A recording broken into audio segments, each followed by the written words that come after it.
Good morning. આજે આપણે unit number 2ની અંદર ચોથો પોઈન્ટ છે સ્ત્રીઓનો કાયદાકીય દરજ્જો એ ભણશું. ચાલો, પ્રસ્તાવના. ભારતનું બંધારણ દેશના તમામ નાગરિકોને કોઈ પણ ભેદભાવ વિના ન્યાય, સ્વતંત્રતા અને સમાનતા પ્રદાન કરે છે. બરાબર. ભારતનું જે બંધારણ છે એ જેન્ડર બેઝ નથી. બરાબર. એટલે તમામ નાગરિકોને કોઈ પણ ભેદભાવ વિના ન્યાય, સ્વતંત્રતા અને સમાનતા પ્રદાન કરે છે. અહીં એક શબ્દ હું ખાસ બોલી છું જે વાક્યમાં નથી, જેન્ડર બેઝ. બરાબર છે. કારણ કે જેન્ડર સિવાય આપણા સમાજની અંદર કેટલીક અસમાનતાઓ છે.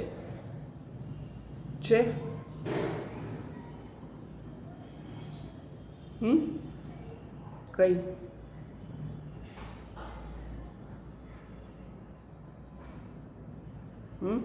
કઈ અસમાનતાઓ છે?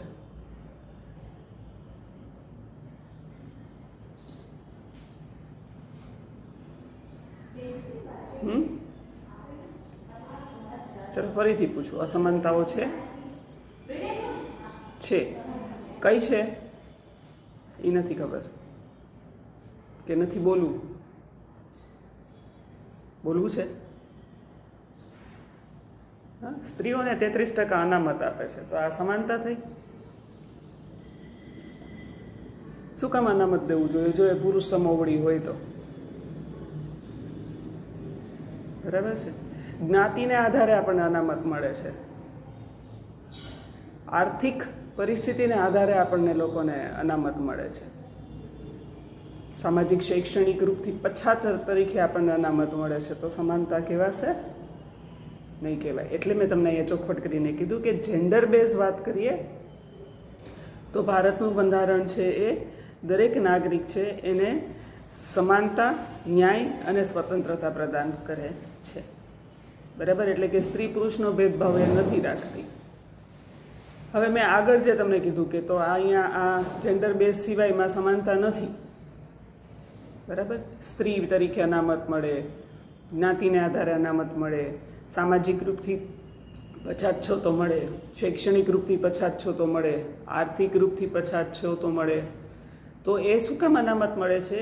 કારણ કે આ જે વર્ગ છે એ સામાન્ય પ્રવાહમાં ભળી શકે, સમાજના સામાન્ય પ્રવાહમાં ભળી શકે માટે એના અનામત અપાય છે. મતલબ કે એ નોર્મલ જે સમાજ છે એના કરતાં થોડો નીચો છે, તો એને એની સાથે ભેળવવા માટે થઈ અને આ અનામત છે એ મળે. બરાબર છે. દાખલા તરીકે ઘણી વખત કોઈ દિવ્યાંગ હોય, બરાબર છે, પછી કંઈક કોઈ ક્ષેત્રમાં આગળ વધે, પછી એના પેરેન્ટ્સનો ઇન્ટરવ્યૂ કે કાંઈ આવે ત્યારે એના પેરેન્ટ્સ એવું કહે કે અમે એને દિવ્યાંગની સ્કૂલમાં નહોતો ભણાવ્યો કે નહોતી ભણાવી, એને નોર્મલ બાળકોની સાથે જ ભણાવ્યા. બરાબર છે.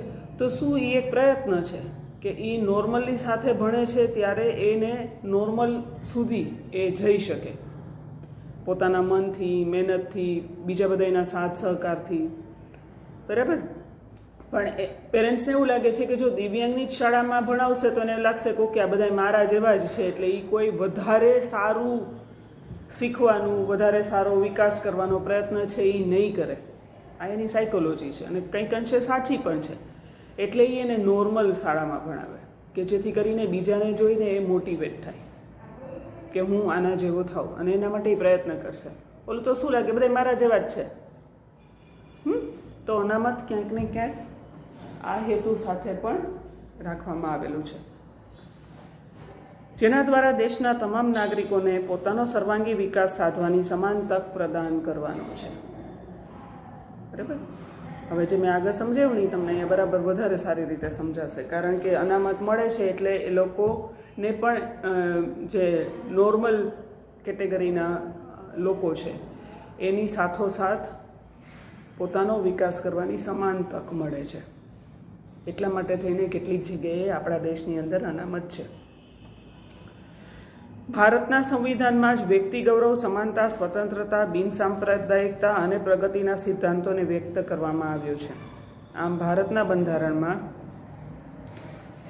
દરજ્જા અને તકમાં સમાનતાને આદર્શ માનીને લિંગ આધારિત ભેદભાવ પર પ્રતિબંધ છે. લિંગ એટલે જેન્ડર. એટલે મેં પહેલાં જ વાક્યમાં કીધું હતું કે બંધારણની અંદર ઘણી બધી જગ્યાએ અસમાનતા છે, પણ જેન્ડર બેઝ અસમાનતા જેટલી હદે દૂર થઈ શકે એટલી હદે દૂર કરવાની કોશિશ છે એ બંધારણે કરી છે. બરાબર. આથી કાનૂની રૂપથી સ્ત્રી પુરુષને દરેક ક્ષેત્રમાં સમાનતાની ખાતરી અપાય છે. આ જ સંદર્ભમાં ભારતીય બંધારણે સ્ત્રીને નીચે મુજબની જોગવાઈ આપી છે. બરાબર. એક બીજું એક્ઝામ્પલ આપું. તમે તમારા ઘરની અંદર ભાઈ બહેનો હશો કે બહેનો હશો, બરાબર. એક નાનું હશે, એક મોટું હશે. એમાં જો એજ ડિફરન્સ હશે મોટા અને નાનાની વચ્ચે, તો તમારા ઘરની અંદર તમે ઘણી બધી વખત તમારા નાના ભાઈ બહેન માટે અથવા તો તમે નાના હશો તો તમારા માટે સાંભળ્યું હશે કે મોટાને એવું કહેવાય કે નાનો છે ને કરવા દે, કે એ નાની છે ને કરવા દે. કદાચ આ એનું બેસ્ટ એક્ઝામ્પલ છે કે જે સમાજની મેઇન સ્ટ્રીમ કરતાં નીચે છે એને વધારે તક આપવી કે જેથી કરીને એ મેઇન સ્ટ્રીમ સુધી પહોંચી શકે. અને એટલા માટે સ્ત્રીઓને કેટલાક વધારાના હકો છે એ મળેલા છે કે જેથી કરીને એ મેઇન સ્ટ્રીમ સુધી પહોંચી શકે. અને સ્ત્રી અને પુરુષની વાત થતી હોય ને ત્યારે મેઇન સ્ટ્રીમ એટલે પુરુષ સુધી પહોંચી શકે. કાલ મારી દીકરી આ પુરુષ સુધી પહોંચવાની વાત આવી ને, એટલે કાલ મારી દીકરીએ મને જરાક એક નાનકડો હળવો આપણા વિષયના સંદર્ભમાં ટોન માર્યો અથવા તો મારું ધ્યાન દોર્યું. તો છાપા વાંચતા હશો કે સોશિયલ મીડિયા પર સમાચાર જોતા હશો તો તમને ખબર પડશે કે આઝાદ ભારતની પહેલી સ્ત્રી જેને ફાંસીની સજા થઈ. મોટું જોઈને ખબર પડે છે કે છાપાઓ વાંચતા નથી એટલે હજી સશક્ત થવાના પગથિયાઓ ચડતા નથી. એક છે જે હલાવે છે. એટલે નિષ્ઠાએ મને કીધું જો તમારું વુમન એમ્પાવરમેન્ટ. તો આ વુમન એમ્પાવરમેન્ટ છે, પુરુષ સમોવડી થઈ ગઈ હે. અને એ આખો કેસ સાંભળો તો તમને ખબર પડે કે પુરુષે જ્યાં કદાચ કરતા હાથ જેના ધ્રુજી જાય ને એવું એણે એ છોકરીએ કર્યું છે. MA વિથ ઇંગ્લિશ ને પ્રેમ થયો 5મા ધોરણ નાપાસ છોકરા સાથે. તો ઓબ્વિયસ છે ને કે તમારા મા બાપ તમને હા પાડે? ના પાડી લગ્નની. 7 જણાને જમવામાં ઘેરની દવા આપીને ઘરના સાતને મારી નાખ્યા કુહાડીથી. અને છેલ્લે 10 મહિનાની ભત્રીજી હતી એને પણ ના છોડી અને ગળું દબાવીને મારી નાખી. 2008નો કિસ્સો છે. બધી જ કોર્ટમાં એ ગુનેગાર સાબિત થઈ, રાષ્ટ્રપતિ પાસે દયાની અરજી થઈ, એ નકારવામાં આવી, એટલે હવે એને ફાંસી થશે. આ વુમન એમ્પાવરમેન્ટ છે. તો આપણને પુરુષ સમોવડી કરવા માટે જે કંઈ પણ પ્રયત્ન થયા એ આટલા માટે થયા હતા. બરાબર છે. તો સ્ત્રીને ઘણા બધા હક મળ્યા છે, પણ પછી આપણે એનો ઘણી બધી વખત બહુ ખરાબ રીતે ગેરઉપયોગ છે એ કરતા હોઈએ છીએ. એટલે છાપાઓ વાંચતા રહ્યો તો તમને બહુ બધું જ્ઞાન મળશે. અને ઇનપુટ હોય ને, જો કોમ્પ્યુટર થોડુંક આવડતું હોય તો તમને ખબર પડશે કે તમે કોમ્પ્યુટરમાં કંઈક ટાઈપ કર્યું હશે ને તો ત્યારે એ ફાઇલ ખોલશો તો તમને એમાં કંઈક મળશે. ઇનપુટ હોય તો આઉટપુટ નીકળે. એમ તમે કંઈ વાંચશો જ નહીં તો તમને જ્ઞાન નહીં મળે. જ્ઞાન નહીં મળે તો ક્યાંય બોલી નહીં શકો, આત્મવિશ્વાસ નહીં આવે, લીડરશિપ નહીં લઈ શકો, નિર્ણય પ્રક્રિયામાં ભાગ નહીં લઈ શકો અને એમ્પાવર્ડ નહીં થાવ. હું એવું નથી કહેતી કે તમે શેર બજારના સમાચાર વાંચો, એ વાંચવા જોઈએ, પણ કમસે કમ તમને જે લાગુ પડે છે, જે સમાજમાં તમે રહ્યો છો એ સમાજમાં શું થઈ રહ્યું છે એટલું જાણવા માટે છાપામાં કમસે કમ હેડલાઇનમાં તો નજર ફેરવીને આવો. પછી ઇન્ટરેસ્ટ પડે તો તમે તમારી ડિટેલ વાંચો. તો આ જરૂરી છે. તો સ્ત્રીઓને કઈ કઈ પ્રકારની જોગવાઈ છે એ મળી? તો કે સ્ત્રીને પુરુષ સમકક્ષ દરજ્જાનો અધિકાર. મતલબ કોઈ એવું ના કહી શકે કે બેસ તું સ્ત્રી છો એટલે તું અહીંયા ન બોલી શક કે અહીંયા તું કામ ન કરી શક, એવું કોઈ જ વસ્તુ છે એ કાયદેસર રીતે કોઈ પણ વ્યક્તિ કોઈ પણ સ્ત્રીને ના કહી શકે, ઘરમાં, બહાર, જાહેરમાં, ગમે ત્યાં. બરાબર. બીજું, સ્ત્રી પુરુષ સમાનતા અને સ્ત્રી પુરુષને કાયદાનું સમાન રક્ષણ. અહીંયા કદાચ મારે થોડુંક ઊંધું કહેવું છે. જેટલું રક્ષણ કાયદામાં આપણને મળે છે ને પુરુષોને નથી મળતું. બરાબર, કારણ કે સ્ત્રી માટે બનાવેલા કાયદાઓનો જ્યારે દુરુપયોગ થાય છે ત્યારે પુરુષ સ્વ બચાવમાં કાંઈ ઝાઝુ બીજા કાયદાઓનો સહારો લઈ શકે એવું કમ્પેરેટિવલી મારી દ્રષ્ટિએ ઓછું છે. દહેજ વિરોધી કાયદા છે, પણ ક્યાંય પત્ની પીડિત પતિઓ માટેના કાયદા હોય તો મારા ધ્યાનમાં નથી. શું કામ એવું છે? કારણ કે સામાન્ય રીતે એવું માનવામાં આવે છે કે સ્ત્રી છે એ થોડી બિચારી કચરાયેલી પરાવલંબી છે, માટે એને પુરુષ સમોવડી પહોંચાડવાની છે, માટે એને પુરુષની કમ્પેરિઝનમાં બંધારણમાં કેટલાક હકો છે એ વધારે મળ્યા છે. બરાબર. પછી છે સ્ત્રી પુરુષને સમાન મૂળભૂત અધિકાર, શિક્ષણથી માંડીને જાહેર ચીજ વસ્તુઓના ઉપયોગ કરવાથી માંડીને પોતાનો મત આપવાથી માંડીને, મત એટલે આ મતે સહી અને કોઈ મેટરમાં તમારું મંતવ્ય, તમારો ઓપિનિયન આપો છો, આ દરેક જગ્યાએ સ્ત્રી અને પુરુષને સમાનતા મળેલી છે. એ વસ્તુ અલગ છે કે આપણને તક મળતી નથી અને મળે તો આપણે એનો ઉપયોગ કરી શકતા નથી. બરાબર. પછી છે સ્ત્રી ગર્ભાવસ્થાને કારણે કોઈ પણ પ્રતિબંધ એ આર્ટિકલ 14નો ભંગ છે. મતલબ કે તમે નોકરી કરો છો અને તમને એવું કહેવામાં આવે કે હવે તમે પ્રેગ્નેન્ટ છો એટલે તમે નોકરી પર નહીં આવતા, અથવા તમે હવે મજૂરી પર નહીં આવતા. બરાબર છે, એવું કહી શકાતું નથી. ઇનફેક્ટ મારી દ્રષ્ટિએ કેટલીક ગેરમાન્યતાઓ છે. ખાસ કરીને જે હાઉસવાઈફ છે એ લોકોને ગર્ભાવસ્થા અને ગર્ભાવસ્થા બાદ જે વધારે પડતી કેર એની કરવામાં આવે છે એ મારી દ્રષ્ટિએ બિનજરૂરી છે. અને કદાચ એટલે જ જે હાઉસવાઈફ છે એ ડિલિવરી પછી ઓબેસ થઈ જાય છે ને એનું મૂળભૂત કારણ છે ને એ આ છે મારી દ્રષ્ટિએ, કે ગર્ભાવસ્થા દરમિયાન અને ગર્ભાવસ્થા બાદ એની જે બિનજરૂરી વધારે કેર કરવામાં આવે છે. એ કેર એટલે પછી તમે એનો ડાયટ બહુ વધારે પડતો સારો અને એને ઘણા બધા કામો તમે નથી કરવા દેતા અને વધારેમાં વધારે આરામ કરવા દો છો, આ બધું જ એમાં આવી જાય. એટલે અહીંયા જે છે એના કરતાં થોડું વધારે હું સમજાવું છું કે એ બહુ બિનજરૂરી છે. તમે જો અમારામાંથી કોઈ તમને જાડા દેખાય છે? જેને બાળકો છે એકેય ઓબેસ છીએ અમે? નથી ને. તો અમારે ગર્ભાવસ્થા નહોતી આવી હતી ને ત્યારે અમે નોકરી એ કરી હતી ને. ઇનફેક્ટ હું તો એક એવી મહાન વ્યક્તિ છું કે જેને એકેય મેટર્નિટી લીવ નથી મળી.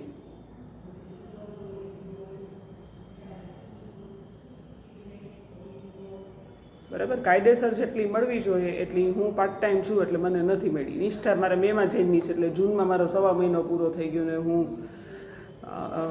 જૂનની 15-16 તારીખે કોલેજ ખુલી એટલે બરાબર 35 દિવસ એટલે 1.5 મહિનો એટલે 35 દિવસ કહેવાય હું હાજર હતી. નિયતિમાં બરાબર 1.5 મહિનો મેં મેટર્નિટી લીવ લીધી. વંદન 17 જૂને જન્મો, હું 16 જૂન સુધી અહીંયા મારા સ્કૂટર લઈને સાઇન કરવા માટે આવતી હતી. સાઇન એટલા માટે કે 15 જૂન 16 જૂને તમે ન આવ્યા હો. 17 જૂને વંદન આવ્યો, 30 જૂને મેં કોલેજ જોઈન કરી દીધી હતી 13મા દિવસે.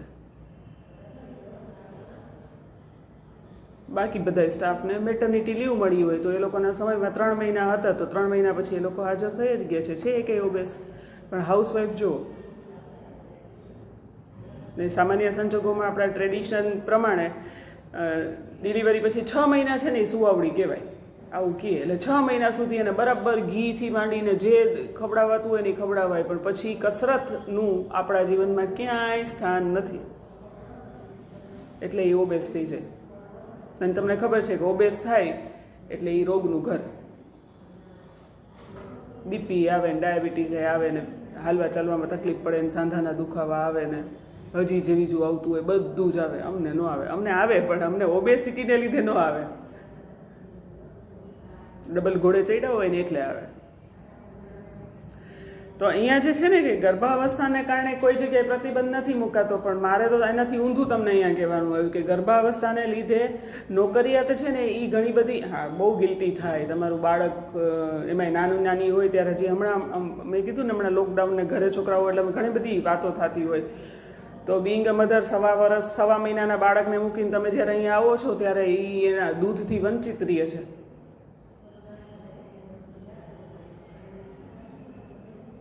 બરાબર. પણ કદાચ એ અહીંયા એટલી ડિટેલમાં વાત કરવાની કદાચ અહીંયા અસ્થાને છે, પણ ગર્ભાવસ્થાને કારણે કોઈ પણ જગ્યાએ તમે એને નકારી શકતા નથી. મેટર્નિટી લીવ મેળવવાનો અધિકાર મેં તમને કીધું એમ, પહેલાં 3 મહિના હતા, પછી 4.5 મહિના છે, હવે કદાચ 6 છે, 5 છે, મને થોડું એમાં આ બુક લખાણી ત્યારે 4.5 મહિના હતા, પછી કંઈ ફેરફાર થયો હોય તો મને નથી ખબર. તો મેટર્નિટી લીવ મળે છે, કારણ કે કાયદો બી માને છે કે અમુક સમય સુધી જન્મેલા બાળકને એની માની જરૂર પડે છે, અથવા તો માં છે એને પણ કેટલાક આરામની જરૂર પડે છે, અથવા તો પોતાની વ્યક્તિગત સંભાળ રાખવાની જરૂર પડે છે. એ દરમિયાન આપણને ખબર છે કે માલિશવાળી આવે છે, પછી આપણે શેક લઈએ છીએ, કસરતો કરીએ છીએ. એનું સીધું સાદું એક એક્ઝામ્પલ, સવારે ઉઠો એટલે પથારીમાં જાણે અજાણે તમે આળસ મરડતા હશો. હું કહું છું એટલે જાણે અજાણે હશે તો નહીં ખબર હોય, પણ ઉઠીએ એટલે આવું કંઈક કરીએ ને. ગર્ભાવસ્થાના 9 મહિના એ વસ્તુ ના થઈ શકે, કારણ કે તમે એક તો કોન્શિયસ થઈ ગયા હોય ને પછી તમારું શરીર છે ને એ સ્ટીફ થવા માંડે. એટલે માલિશ અને શેક છે ને એ આ 9 મહિના દરમિયાન જે બી સાંધાઓ તમારા અક્કડ થઈ ગયા છે એને છૂટા પાડવાનું કામ કરે છે. કસરત છે એ પણ એ છૂટા પાડવાનું કામ કરે છે. કસરત છે એ તમારા શરીરને ફરીથી પાછા નોર્મલ શેપમાં લઈ આવવાનું કામ કરે છે. તો કાયદો પણ માને છે, એટલા માટે થઈને જો નોકરિયાત સ્ત્રી હશે તો એને મેટર્નિટી લીવ છે એ મળશે.